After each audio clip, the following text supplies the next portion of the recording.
ਮੇਰੀ ਬੇਕਰ ਏਡੀ ਵੱਲੋਂ ਮਨਸੂਬ ਕੀਤਾ ਹੋਇਆ ਮਜ਼ਮੂਨ ਥਾਂ। ਜਿਸ ਥਾਂ ਨੂੰ ਅਸੀਂ ਲੱਭਦੇ ਹਾਂ ਉਹੀ ਥਾਂ ਸਾਨੂੰ ਲੱਭ ਰਹੀ ਏ।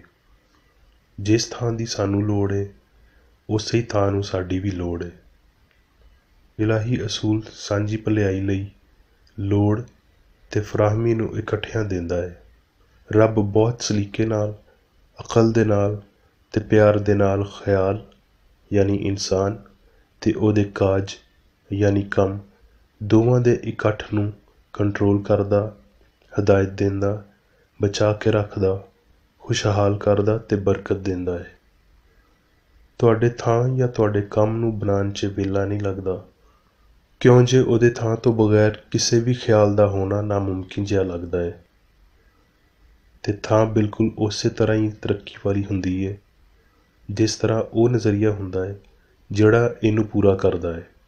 ਥਾਂ ਨੂੰ ਨਜ਼ਰੀਏ ਦੀਆਂ ਸਾਰੀਆਂ ਲੋੜਾਂ ਪੂਰੀਆਂ ਕਰਨੀਆਂ ਚਾਹੀਦੀਆਂ ਨੇ ਜੇ ਤੇ ਇਹ ਅਸੂਲ ਦੇ ਮੁਤਾਬਕ ਮੁਹੱਈਆ ਕੀਤਾ ਗਿਆ ਹੈ। ਤੇ ਤੁਹਾਨੂੰ ਇਸ ਗੱਲ ਦਾ ਧਿਆਨ ਰੱਖਣ ਦੀ ਲੋੜ ਹੈ ਭਈ ਤੁਹਾਡੀ ਸਿਆਣ ਬੇਹੱਦ ਭਲਾਈ ਲਈ ਪੂਰੀ ਤਰ੍ਹਾਂ ਤਿਆਰ, ਖੁੱਲ੍ਹੀ, ਪਾਕ, ਉੱਚੀ, ਮਜ਼ੇ ਵਾਲੀ ਤੇ ਮਤਵੱਕੋ ਹੋਵੇ ਤਾਂ ਜੋ ਰੱਬ ਦੇ ਨਜ਼ਰੀਏ ਲਈ ਉਹਦੀ ਮਰਜ਼ੀ ਨੂੰ ਪੂਰੀ ਤਰ੍ਹਾਂ ਜ਼ਾਹਿਰ ਕਰਨ ਲਈ ਕੋਈ ਹੱਦਬੰਦੀ ਰੁਕਾਵਟ ਨਾ ਬਣੇ। ਤੇ ਤੁਹਾਨੂੰ ਚੰਗੀ ਤਰ੍ਹਾਂ ਪਤਾ ਹੈ ਭਈ ਰੱਬ ਦੇ ਨਜ਼ਰੀਏ ਲਈ ਉਹਦੀ ਮਰਜ਼ੀ ਕਾਮਲੀਅਤ ਹੈ, ਇਹਦੇ ਤੋਂ ਵੱਧ ਕੁਝ ਵੀ ਨਹੀਂ। ਸਾਨੂੰ ਜੋ ਬਦਲਣ ਦੀ ਲੋੜ ਹੈ ਉਹ ਹਮ-ਆਹੰਗੀ ਯਾਨੀ ਕੁਦਰਤ ਦੀ ਹਕੂਮਤ ਬਾਰੇ ਸਾਡੀ ਸਿਆਣ ਵਿੱਚ ਇਖਤਲਾਫੀ ਅਹਿਸਾਸ ਹੈ। ਕੌਣ ਆਖਦਾ ਹੈ ਕਿ ਮੈਂ ਇੱਥੇ ਆਪਣਾ ਕੰਮ ਪੂਰਾ ਕਰ ਲਿਆ ਹੈ ਤੇ ਹੁਣ ਕੋਈ ਹੋਰ ਥਾਂ ਲੱਭਣੀ ਚਾਹੀਦੀ ਹੈ। ਰੱਬ ਇਕੱਲਾ ਹੀ ਖਾਕਾ ਬਣਾਉਂਦਾ ਹੈ ਤੇ ਹਦਾਇਤ ਦਿੰਦਾ ਹੈ। ਤੁਸੀਂ ਨਹੀਂ ਜਾਣਦੇ ਭਈ ਇੱਥੇ ਰੁਕਣਾ ਠੀਕ ਹੈ ਜਾਂ ਨਹੀਂ, ਸਿਵਾਏ ਇਹਦੇ ਭਈ ਤੁਹਾਡੇ ਸਾਹਮਣੇ ਵੇਲੇ ਕਵੇਲੇ ਦੇ ਮਰਹਲੇ ਰੱਖੇ ਜਾਣ। ਭਾਵੇਂ ਸਾਡੀਆਂ ਖਾਹਿਸ਼ਾਂ ਤਰੱਕੀ ਦੇ ਨਾਲ ਸਾਂਝ ਰੱਖਦੀਆਂ ਨੇ, ਫਿਰ ਵੀ ਸਾਨੂੰ ਕੋਈ ਚੰਗਾ ਕਦਮ ਚੁੱਕਣ ਤੋਂ ਪਹਿਲਾਂ ਸਾਰੀ ਇਨਸਾਨੀ ਮਰਜ਼ੀ ਤੇ ਮਨਸੂਬੇ ਨੂੰ ਨੀਵਾਂ ਕਰ ਦੇਣਾ ਚਾਹੀਦਾ ਹੈ। ਕੁਦਰਤ ਦੀ ਅੱਖ ਵਿੱਚ ਕੋਈ ਇਨਸਾਨੀ ਮਰਜ਼ੀ ਤੇ ਮਨਸੂਬੇ ਯਾਨੀ ਮਜ਼ਬੂਤ ਮਨਸੂਬੇ ਨਹੀਂ। ਇਸ ਲਈ ਤੁਹਾਡੇ ਕੋਲ ਇਸ ਝੂਠ ਨੂੰ ਜ਼ਾਹਿਰ ਕਰਨ ਦੀ ਕੋਈ ਤਾਕਤ ਜਾਂ ਕੋਈ ਵਜ੍ਹਾ ਨਹੀਂ ਹੈ, ਬਸ ਸਬਰ ਤੇ ਵਫ਼ਾਦਾਰੀ ਹੈ, ਕਿਉਂ ਜੇ ਰੱਬ ਹੀ ਸਭ ਕੁਝ ਦਾ ਮਾਲਕ ਤੇ ਹਰ ਥਾਂ ਉੱਤੇ ਮੌਜੂਦ ਰਹਿਣ ਵਾਲਾ ਹੈ। ਸਾਰਾ ਕੁਝ ਚੁੱਪ, ਪਿਆਰ ਤੇ ਹਮ-ਆਹੰਗੀ ਹੈ। ਰੱਬ ਬਿਲਕੁਲ ਉੱਥੇ ਹੀ ਹੈ ਜਿੱਥੇ ਤੁਸੀਂ ਰਹਿੰਦੇ ਹੋ। ਰੁਕ ਜਾਓ ਤੇ ਆਪਣੇ ਨਜ਼ਰੀਏ ਨੂੰ ਉੱਚਾ ਰੱਖੋ। ਇਹਨਾਂ ਨੂੰ ਜ਼ਾਹਿਰ ਕਰਨ ਲਈ ਕੋਈ ਜ਼ੁਲਮ, ਕੋਈ ਬੇਰਹਿਮੀ, ਕੋਈ ਵਰਗਲਾਉਣ ਵਾਲਾ, ਸ਼ਹਿਵਤ, ਲਾਲਚ, ਬੇਇਨਸਾਫੀ ਤੇ ਆਪ ਕੀਤੀ ਨੇਕੀ ਕਿਤੇ ਵੀ ਨਹੀਂ ਹੈ। ਤੁਹਾਡੇ ਮਾਹੌਲ ਵਿੱਚ ਇਹਨਾਂ ਦਾ ਕੋਈ ਇਜ਼ਹਾਰ ਨਹੀਂ ਮਿਲਦਾ। ਤੁਹਾਨੂੰ ਪਰੇਸ਼ਾਨ ਕਰਨ, ਜ਼ਬਰਦਸਤੀ ਕਰਨ ਤੇ ਦਬਾਉਣ ਦਾ ਕੋਈ ਦਾਅਵਾ ਨਹੀਂ ਹੈ। ਰੱਬ ਦੀ ਹਸਤੀ ਬੇਪਨਾਹ, ਆਜ਼ਾਦੀ, ਹਮ-ਆਹੰਗੀ ਤੇ ਬਹੁਤ ਖੁਸ਼ੀ ਵਰਗੀ ਹੈ ਸਾਇੰਸ ਤੇ ਸਿਹਤ ਵੱਲੋਂ। ਤੇ ਤੁਸੀਂ ਰੱਬ ਦਾ ਪਰਛਾਵਾਂ ਬਣਦੇ ਹੋ। ਇਸ ਲਈ ਸਾਂਝੇ ਕੰਮ ਦੀ ਸਿਆਣ ਲਈ ਕੰਮ ਕਰੋ ਤੇ ਸ਼ਖਸੀ ਅਹਿਸਾਸ ਨੂੰ ਵਾਜ਼ਿਆ ਕਰੋ, ਭਾਵੇਂ ਚੰਗਾ ਜਾਂ ਭੈੜਾ ਬੰਦਾ। ਤੇ ਇਹ ਜਾਣ ਲਓ ਵੀ ਤੁਸੀਂ ਮਸੀਹ ਖੁਦਾਵੰਦ ਦੀ ਸੇਵਾ ਕਰਦੇ ਹੋ। ਤੇ ਇਹ ਵੀ ਜਾਣ ਲਓ ਭਈ ਰੱਬ ਦੀ ਦਿੱਤੀ ਹੋਈ ਹਦਾਇਤ ਤੇ ਰੱਬ ਦਾ ਮਹਿਫੂਜ਼ ਕੀਤਾ ਹੋਇਆ ਤੇ ਰੱਬ ਦਾ ਮੁਕਰਰ ਕੀਤਾ ਹੋਇਆ ਕੰਮ ਕੋਈ ਨਹੀਂ ਰੋਕ ਸਕਦਾ, ਨਾ ਟਾਲ ਸਕਦਾ ਤੇ ਨਾ ਉਹਦੇ ਅੱਗੇ ਰੋੜੇ ਅਟਕਾ ਸਕਦਾ ਹੈ। ਤੁਸੀਂ ਮਾਹੌਲ ਨੂੰ ਨਹੀਂ ਬਦਲ ਸਕਦੇ, ਅਸੀਂ ਬਸ ਆਪਣੇ ਮਾਹੌਲ ਦੇ ਅਹਿਸਾਸ ਨੂੰ ਬਦਲ ਸਕਦੇ ਹਾਂ ਤੇ ਵੱਖਰੀਆਂ ਵੱਖਰੀਆਂ ਸ਼ੈਵਾਂ ਦੇ ਬਾਰੇ ਸਾਡੇ ਵਿਚਾਰਾਂ ਨੂੰ ਉੱਚਾ ਕੀਤਿਆਂ ਬਗੈਰ ਅਸੀਂ ਇਹ ਕਿਸੇ ਵੀ ਤਰ੍ਹਾਂ ਨਹੀਂ ਕਰ ਸਕਦੇ। ਬਸ ਰੱਬ ਹੀ ਇਕੱਲਾ ਮਾਹੌਲ ਹੈ। ਸਾਨੂੰ ਸਾਡੇ ਨਜ਼ਰੀਏ ਨੂੰ ਵਾਜ਼ਿਹ ਕਰਨਾ ਪਏਗਾ। ਡਰ, ਬੇਸਬਰੀ ਤੇ ਆਪਣੇ ਨਾਲ ਦੇ ਬੰਦਿਆਂ ਬਾਰੇ ਗਲਤ ਫਹਿਮੀਆਂ ਦੇ ਗੰਦ ਨੂੰ ਸਾਫ਼ ਕਰਨਾ ਪਏਗਾ ਤੇ ਇਹ ਜਾਣਨਾ ਪਏਗਾ ਵੀ ਇਕੱਲੀ ਸਿਆਣ ਸਾਰਿਆਂ ਵਿੱਚ ਚਮਕਦੀ ਏ ਤੇ ਸਾਰਿਆਂ ਉੱਤੇ ਹਾਕਮ ਹੁੰਦੀ ਏ। ਤੁਹਾਨੂੰ ਮਨਸੂਬੇ ਬਣਾਉਣ ਕਿਵੇਂ ਜਾਂ ਕਦੋਂ ਜਾਂ ਕਿੱਥੇ ਸੋਚਣ ਦੀ ਲੋੜ ਨਹੀਂ।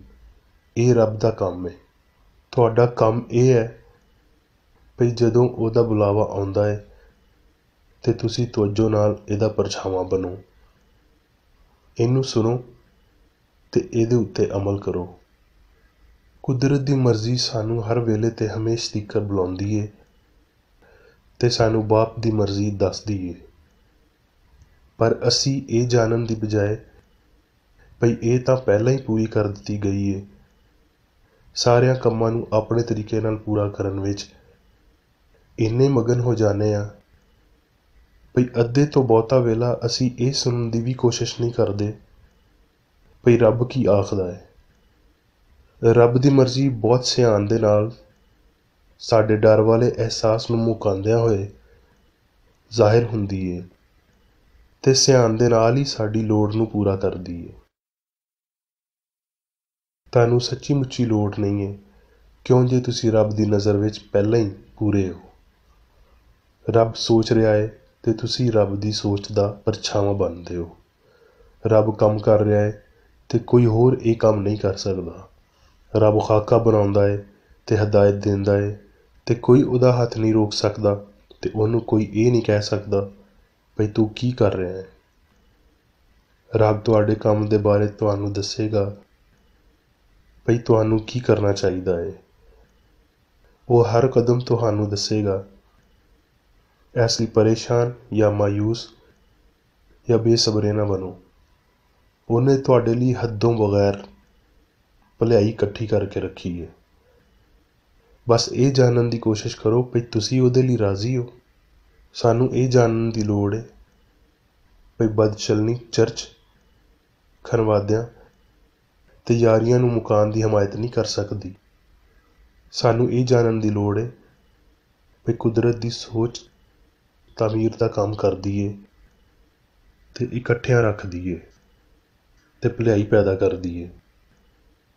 ਮੁਵਾਫਕਤ ਕੁਦਰਤੀ ਤੇ ਕਾਮਲ ਕਾਨੂੰਨ ਅਜ਼ਲੋਂ ਮੌਜੂਦ ਤਵੱਜੋ ਦੇ ਕਾਨੂੰਨ ਰਾਹੀਂ ਕੰਮ ਕਰਦਿਆਂ ਹੋਏ ਤੁਹਾਡੇ ਲਈ ਉਹ ਸਾਰਾ ਕੁਝ ਮੁਹੱਈਆ ਕਰ ਰਿਹਾ ਹੈ ਜੋ ਤੁਹਾਡਾ ਹੀ ਹੈ। ਹਰ ਰੋਜ਼ ਇੱਕ ਤੋਂ ਵੱਧ ਵਾਰੀ ਆਪਣੇ ਆਪ ਨੂੰ ਇਹ ਅਹਿਸਾਸ ਦਿਲਾਓ ਭਈ ਪੈਲੀਆਂ ਵਾਢੀ ਲਈ ਪੱਕ ਗਈਆਂ ਨੇ, ਭਈ ਕੁਦਰਤ ਦੇ ਪਿਆਰ ਨੇ ਇਨਸਾਨ ਦੀ ਲੋੜ ਨੂੰ ਹਮੇਸ਼ਾ ਤੀਕਰ ਪੂਰਾ ਕੀਤਾ ਹੈ ਤੇ ਕਰਦਾ ਰਹੇਗਾ। ਸਾਇੰਸ ਤੇ ਸਿਹਤ ਵੱਲੋਂ ਕੰਮ ਦੀਆਂ ਲੋੜਾਂ ਦੇ ਨਾਲ ਨਾਲ ਦੂਜੀਆਂ ਲੋੜਾਂ ਵੀ ਪੂਰੀਆਂ ਕੀਤੀਆਂ ਗਈਆਂ ਨੇ। ਉਹ ਸਿਆਣ ਕੰਮ ਵਿੱਚ ਲੱਗੀ ਹੋਈ ਏ ਤੇ ਤੁਸੀਂ ਉਹਦੇ ਕੰਮ ਦਾ ਪਰਛਾਵਾਂ ਬਣਦੇ ਹੋ।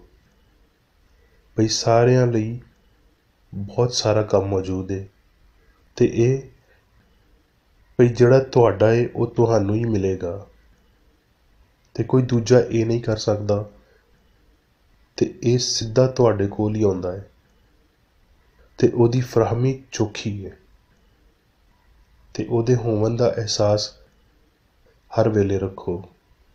ਇੱਕ ਲਮਹੇ ਲਈ ਵੀ ਆਪਣੇ ਆਪ ਨੂੰ ਕਿਸੇ ਸ਼ੈ ਦੀ ਕਮੀ ਦਾ ਅਹਿਸਾਸ ਨਾ ਹੋਣ ਦਿਓ।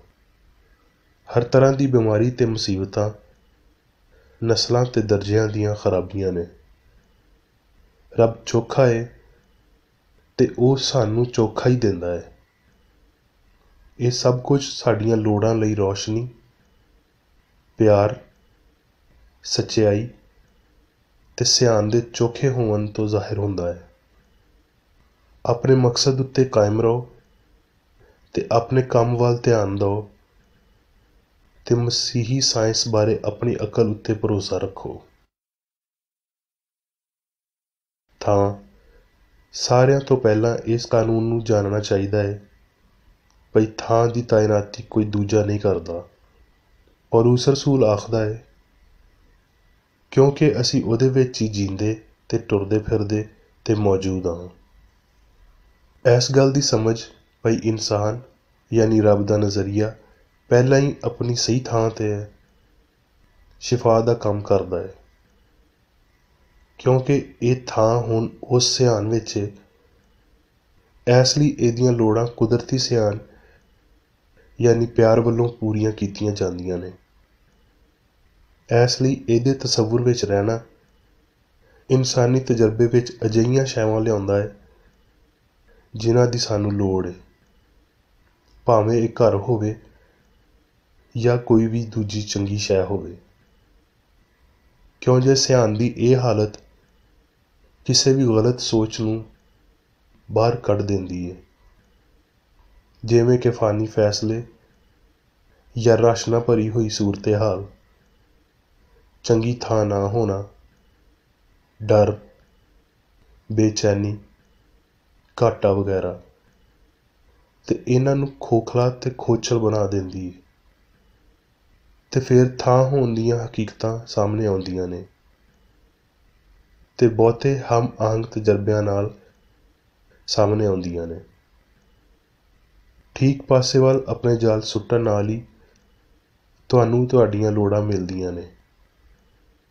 ਕਿਸੇ ਵੀ ਇਨਸਾਨ ਦੇ ਬਣਾਏ ਹੋਏ ਫੈਸਲੇ ਨੂੰ ਆਪਣੀ ਸਲਾਹ ਜਾਂ ਸੋਚ ਮੰਨਣ ਤੋਂ ਇਨਕਾਰ ਕਰੋ। ਇਹ ਜਾਣ ਲਓ ਬਈ ਸਾਰੀਆਂ ਸੋਚਾਂ ਕੁਦਰਤੀ ਸਿਆਣ ਤੋਂ ਆਉਂਦੀਆਂ ਨੇ ਤੇ ਥਾਂ ਵਗੈਰਾ ਬਾਰੇ ਸਾਰੀਆਂ ਸੁੱਚੀਆਂ ਸੋਚਾਂ ਬੁਰੀਆਂ ਸੋਚਾਂ ਨੂੰ ਮੁਕਾ ਦਿੰਦੀਆਂ ਨੇ ਤੇ ਉਹਨਾਂ ਦੇ ਅਸਰ ਵੀ ਉਹਨਾਂ ਦੇ ਨਾਲ ਹੀ ਟੁਰ ਜਾਂਦੇ ਨੇ। ਇਹ ਤੁਹਾਡੇ ਲਈ ਠੀਕ ਹੈ ਬਈ ਤੁਸੀਂ ਆਪਣੇ ਵਰਗੇ ਲੋਕਾਂ ਨਾਲ ਹੀ ਰਹੋ ਤੇ ਤੁਹਾਡੇ ਪੂਰੇ ਦਿਲ ਦੇ ਨਾਲ ਉਹਦੇ ਉੱਤੇ ਭਰੋਸਾ ਕਰਨ ਦੇ ਨਾਲ ਹੀ ਨਵੀਂ ਰਾਹ ਖੁੱਲ੍ਹੇਗੀ। ਯਾਦ ਰੱਖੋ, ਸਿਆਣ ਵਿੱਚ ਹੱਦੋਂ ਬਗੈਰ ਵਸਾਇਲ ਹੁੰਦੇ ਨੇ। ਇਸ ਲਈ ਆਪਣੇ ਆਪ ਨੂੰ ਕਿਸੇ ਤਰ੍ਹਾਂ ਵੀ ਹੱਦ ਵਿੱਚ ਨਾ ਰੱਖੋ। ਬਦਖਾਹੀ ਦੇ ਕਾਨੂੰਨ ਨਾਲ ਬਣੀ ਹੋਈ ਕੋਈ ਬਦਚਲਨੀ ਨਹੀਂ ਹੈ ਜਿਹੜੀ ਕਿਸੇ ਵੀ ਹਾਲਤ ਵਿੱਚ ਜਾਂ ਸੂਰਤ ਵਿੱਚ ਕੰਮ ਕਰ ਰਹੀ ਹੋਵੇ। ਜਿਹੜਾ ਹੁਣੇ ਤੇ ਇੱਥੇ ਤੁਹਾਡੇ ਲਈ ਰੱਬ ਦੇ ਮਨਸੂਬੇ ਦੇ ਪੂਰੇ ਤੇ ਕਾਮਲ ਇਜ਼ਹਾਰ ਲਈ ਫੌਰਨ ਰੁਕਾਵਟ ਜਾਂ ਔਖਿਆਈ ਦੀ ਵਜ੍ਹਾ ਬਣੇ।